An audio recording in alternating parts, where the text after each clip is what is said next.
Hello students, I hope you all are fine. I am Boravke sir from TC College, Baramati. And today we are going to start chapter number 6 from 12th standard textbook, that is superposition of waves. Now in this video we are going to study the introduction part of this chapter, and the very first thing is given in your textbook in the section can you recall, and this section introduces 8 questions, and the answer of all the questions you have already studied in your previous standards.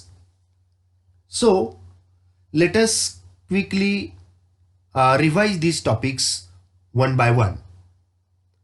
The very first question which is given in this section, and that is, what is wave motion?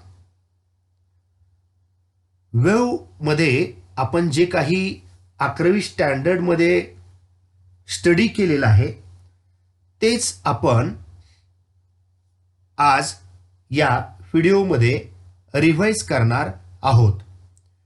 Wave कशी बनते, वेवसाठी मीडियममध्ये काय requirement असते आणि wave propagate कशी करतात, व why are progressive waves, what are the different types of the waves, किंवा प्रोग्रेसिव्ह वेवच्या काही ज्या प्रॉपर्टीज आहेत ना त्या आपण या ठिकाणी आपण बघूया. So we discuss about the superposition. Suppose एका पॉइंटला मल्टिपल 2, 3, 4 वेव्स एकाच पॉइंटला एकाच वेळी जर एकत्र आले तर त्या पॉइंटचं नेमकं त्या ठिकाणी काय होणार आहे बरं, ते दोन्ही वेव्स एकमेकांमध्ये कशा पद्धतीनं ॲड होणार आहेत बरं, एकमेकांमध्ये कसे सुपर इम्पोज होणार आहेत, या प्रिन्सिपलला आपण प्रिन्सिपल ऑफ सुपरपोजिशन असं म्हणतो. अँड सुपरपोजिशन ऑफ फोर्स असं आपण म्हणतो. आपण 11वी मध्ये हे शिकलेलो आहोत, हे आपणास आठवत असेल बघा. सुपरपोजिशन ऑफ चार्जेस आपण कुलम्स लॉ मध्ये शिकलेलो आहे बघा. हे खूप सारे चार्जेस असतील बघा, तर एका चार्जवरती नेट फोर्स कसा ऍक्ट होतो, सगळ्या चार्जेसचा फोर्सेसचा सुपर इम्पोज कसं करायचं, आणि सुपरपोजिशन म्हणतो आपण त्याला. तसंच वेव्ह मध्ये पण सुपरपोजिशन ऑफ वेव्ह आहे बघा. We are going to discuss in detail in this lesson. हे सर्व आपण डीपमध्ये या चॅप्टरमध्ये शिकणार आहोत. खूप इंटरेस्टिंग अशा प्रकारचा हा लेसन आहे बघा विद्यार्थी मित्रांनो. ऑसिलेशन असेल, सुपरपोजिशन ऑफ वेव्ह असेल, किंवा ऑप्टिक्स असेल, हे तीनही जे चॅप्टर्स आहेत हे एकमेकाशी रिलेटेड अशा प्रकारचे आहेत बघा. Okay, first we focus on what is wave. म्हणजे वेव्ह म्हणजे काय हे आपण या ठिकाणी या व्हिडिओमध्ये पाहणार आहोत. First we will only focus on the wave. What is wave? Wave म्हणजे नेमकं काय आहे बरं? वेव्ह म्हणजे काय, तर 11वी मध्ये आपण हे शिकलेलो आहोत की मीडियमकडे काही प्रॉपर्टीज आहेत बघा की ज्यामुळे ते वेव्ह ट्रॅव्हल करू देतं. Medium should possess, number 1, property of elasticity. Medium should possess property of elasticity. Number 2, it should possess inertia, and number 3, its frictional resistance should be low. म्हणजेच थोडक्यात आपण त्याला काय म्हणतो, it means viscosity. Elasticity means when it should be displaced, then it should have the property to come back again to original position. That is the elasticity. It is the property of that material or the body. Inertia means तो स्वतः गेल व दुसऱ्याला पण तो transfer करू शकेल. And if its friction between the molecule is low, wave means infinite particles performing the oscillations. आता वेव्ह कशी बनते हे आपण या ठिकाणी पाहणार आहोत. बघा की वेव्ह नेमकी कशा पद्धतीने बनलेली असते. बरं,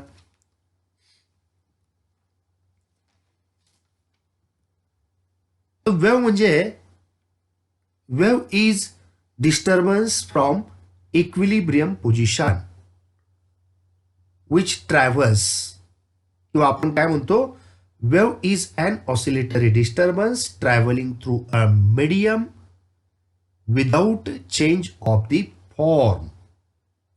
okay. Number 1, you know different waves like water waves, sound waves, light waves, mechanical waves, electromagnetic waves, etc.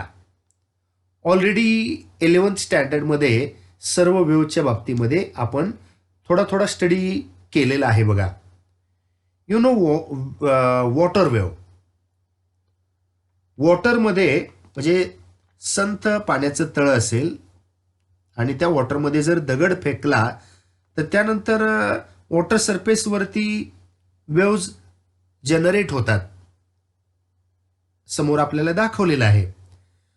पॉन्ड्समध्ये जेव्हा स्टोन आपण ड्रॉप करतो त्यावेळेस वेव्ज सरफेसवरती जनरेट होतात.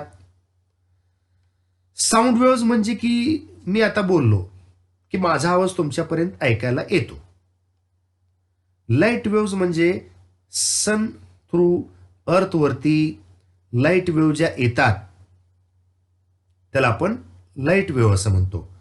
घरामधला लाईट वेगळा आणि बाहेरचा लाईट वेगळा. सनपासून येणारा जो लाईट आहे हजारो किलोमीटर अंतर तो ट्रॅव्हल करत येतो. मीडियम असेल तरी त्याला चालतं, नसेल तरी सुद्धा तो प्रोपोगेट होतो. घरामधला लाईट हा मीडियम नसेल तर प्रोपोगेट होणार नाही. Water waves, sound waves, all these are mechanical waves. याला आपण काय म्हणत असतो, मेकॅनिकल वेव्स. ऍक्च्युली वेव्स 2 टाइप्समध्ये डिवाइड केल्यात. बघा, एक आहे मेकॅनिकल वेव्ह आणि दुसरी आहे ती इलेक्ट्रोमॅग्नेटिक वेव्ह. मेकॅनिकल वेव्ह करता मटेरियल मीडियम पाहिजे. बघा, म्हणजे विदाउट वॉटर वेव्ह जनरेट होऊ शकत नाही. म्हणजे वॉटर हे काय झालं बरं, तर हे त्याचं मीडियम झालं. साऊंड वेव्हच्या बाबतीत सांगायचं झालं तर साऊंड एका जागेवरून दुसऱ्या जागेवर जाण्याकरता त्याला एअर पाहिजे. म्हणजे एअर हे मटेरियल मीडियम आहे. बघा, इलेक्ट्रोमॅग्नेटिक वेव्स करता मीडियमची आवश्यकता नसते. म्हणजे मीडियम असेल तरी पण चालतं आणि नसेल तरी पण चालतं, ती प्रपोगेट होऊ शकते. फॉर एक्झाम्पल, सूर्यापासून येणारी जी लाईट आहे ना, लाईट वेव्ह, ही अर्थपर्यंत येते. बघा, विदाऊट मीडियम मध्ये सुद्धा ती प्रपोगेट होऊ शकते. यालाच आपण इलेक्ट्रोमॅग्नेटिक वेव्ह असं आपण म्हणतो. या इलेक्ट्रोमॅग्नेटिक वेव्ह असतात, मध्ये निर्वात पोकळीचा पट्टा असतो. काही ठिकाणी वातावरण असतं, काही ठिकाणी निर्वात पोकळीचा पट्टा असतो. तरी सुद्धा ती वेव्ह सूर्यापासून अर्थच्या सरफेसपर्यंत पोहोचू शकते. म्हणजे मीडियम मध्ये सुद्धा ती प्रपोगेट होऊ शकते, मीडियम नसेल तरी प्रपोगेट होऊ शकते. त्याला आपण इलेक्ट्रोमॅग्नेटिक वेव्ह असं म्हणतो.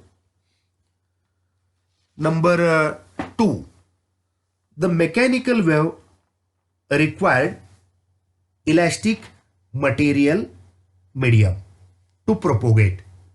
ही जी मेकॅनिकल वेव्ह असते ना, या वेव्हसाठी मीडियमची आवश्यकता असते. एका ठिकाणून दुसऱ्या ठिकाणी ही वेव्ह जाण्याकरिता मीडियमची आवश्यकता असते. उदाहरणार्थ, पाण्यामध्ये दगड टाकल्यानंतर पाण्याच्या सरफेसवरती लाटा तयार होताना दिसतात. जिथं दगड आपण टाकतो त्या दगडाची एनर्जी त्या पाण्याच्या जवळच्या मोलिक्यूलला दिली जाते.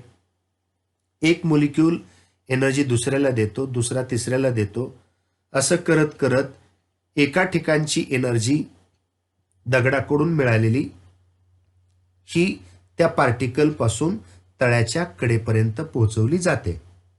दुसरा उदाहरण, भिंतीला एक खिळा ठोकलेला असेल, त्याला दोरीचे एक टोक बांधलेलं आहे. दोरीचं दुसरं टोक हातामध्ये धरून ज्यावेळेस आपण फिरवतो त्यावेळेस त्या दोरीमधून वेव्ह जनरेट होताना आपल्याला दिसते. म्हणजे इथं दोरी हे त्याचं मीडियम झालं.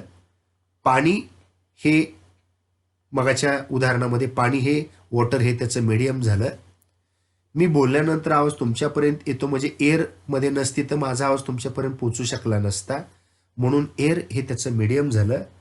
म्हणजे याचा अर्थ असा की in order to propagate the wave from one place to another place it requires material medium. त्याला मीडियमची आवश्यकता असते. आणि म्हणून आपण काय म्हटलं की mechanical wave requires elastic material medium to propagate. एका ठिकाणून दुसऱ्या ठिकाणी जाण्याकरता मीडियमची आवश्यकता असते. Now number 3, in mechanical wave energy and momentum are transferred from one particle to another. म्हणजे मेकॅनिकल वेव्हमध्ये काय काय ट्रान्सफर होतं बरं? एनर्जी ट्रान्सफर होते, मोमेंटम ट्रान्सफर होतो. मोमेंटम म्हणजे mass multiply by the velocity. या दोघांचा प्रॉडक्ट हा मोमेंटम असतो. म्हणजे मेकॅनिकल वेव्हमध्ये एनर्जी आणि मोमेंटम दोन्ही ट्रान्सफर होत असतात एका पार्टिकलकडून दुसऱ्या पार्टिकलकडे. Number 4, electromagnetic waves does not require material medium for their propagation. म्हणजे इलेक्ट्रोमॅग्नेटिक वेव्हजला मीडियम असेल तरी पण चालतं, मीडियम नसेल तरी सुद्धा ती वेव्ह एका ठिकाणून दुसऱ्या ठिकाणी जाऊ शकते, ट्रान्सफर होऊ शकते, प्रोपोगेट होत असते. These are non mechanical waves. For example light wave. एक उदाहरण सांगायचं झालं तर लाईट वेव्ह हे त्याचं उदाहरण आहे.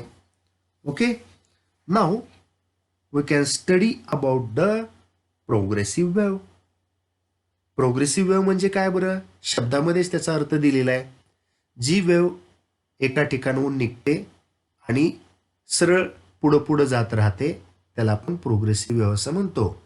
Wave which propagates continuously along the given direction or which travels continuously along the given direction which is called as progressive wave. म्हणजे जी वेव्ह दिलेल्या दिशेनं कंटिन्युअस पुढं पुढं जात राहते, प्रोपोगेट होत राहते, ट्रॅव्हल होत राहते, त्यालाच प्रोग्रेसिव्ह वेव्ह असं आपण म्हणतो. एका पॉइंटमधून ती वेव्ह बाहेर पडल्यानंतर एकाच डायरेक्शननं पुढं पुढं जात राहते. A wave in which the disturbance produced in the medium should travel in a given direction. एका विशिष्ट दिशेनं सतत पुढं पुढं जात राहते continuously without any damping and obstruction from one particle to another in a progressive wave. Travelling wave असं आपण म्हणतो त्याला, कारण ते एका ठिकाणून दुसऱ्या ठिकाणी जात असते, दिलेल्या दिशेनं कंटिन्युअस पुढं पुढं जात राहते. फॉर एक्झाम्पल सांगायचं झालं, उदाहरणार्थ sound wave, water wave. Sound वेव्हचं तसंच असतं, एका ठिकाणून साऊंड दुसऱ्या ठिकाणी जात असतो, जाताना सरळ रेषेमध्ये पुढं जातो. वॉटर वेव्हच्या बाबतीमध्ये पण तसंच आहे. ती वेव्ह सुद्धा दिलेल्या दिशेनं कंटिन्युअस पुढं पुढं जात राहते, म्हणून त्यालाच आपण काय म्हणत असतो तर प्रोग्रेसिव्ह वेव्ह.